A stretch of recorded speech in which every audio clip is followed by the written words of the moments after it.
आणखी एक महत्त्वाची बातमी समोर आलेली आहे। अवघ्या काही मिनिटात मतमोजणीला सुरुवात होणार आहे। या क्षणाची मोठी बातमी, मुंबईमधील मतमोजणी केंद्रांवरती आता तयारी पूर्ण झालेली आहे आणि अवघ्या काही मिनिटांमध्ये मतमोजणीला सुरुवात होईल। पहिला कल साधारणतः 9:30 वाजेपर्यंत हाती येण्याची दाट शक्यता आहे।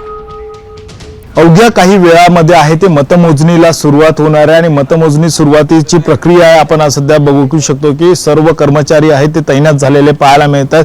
मोठ्या संख्येने खरं तर सगळ्यांची धाकधूक लागलेली उमेदवारांची पाहायला मिळते आणि या धाकधुकीचा निकाल अवघ्या काही वेळामध्ये आहे तो येताना पाहायला मिळणार आहे। आपण हा पहिला जो टेबल आहे त्या ठिकाणी जर बघितलं तर पोस्टल मतमोजणी प्रथमतः होईल आणि त्यानंतर ईव्हीएम जी मतमोजणी आहे ते या ठिकाणी लागतील आणि ज्या ईव्हीएम चे राऊंड आहेत आणि आपण बघू शकतो की कुलाबा मतदारसंघामध्ये साधारणतः 14 राऊंड या ठिकाणी होणार आहेत आणि या 14 राऊंडसाठी वेगवेगळे टेबल्स आहेत ते लावलेले पाहायला मिळतात। यासाठी ही जय्यत तयारी काउंटिंगची झालेली आहे। त्याचबरोबर जो आयटी सेलचा भाग आहे आणि ह्या आयटी सेल्स मध्ये ज्या कोण पहिली राऊंड येतील आणि या राऊंड नंतरून इलेक्शन कमिशनच्या साईटवर खरं तर ही आकडेवारी आहे ते टाकले जाऊ शकते आणि याचंच हे खरं तर हे डिपार्टमेंट आहे आणि या डिपार्टमेंट मधून खरं तर हे टाकलं जाणार आहे आणि त्याचबरोबर जे उमेदवार आहेत आणि हे उमेदवार येणार आहेत या उमेदवारांसाठी एक बसण्याची आसन व्यवस्था देखील आहे ती वेगळी केलेली पाहायला मिळतात। व्हिडिओ जर्नलिस्ट प्रवीण सह गणेश कवडे, साम टीव्ही मराठी, मुंबई।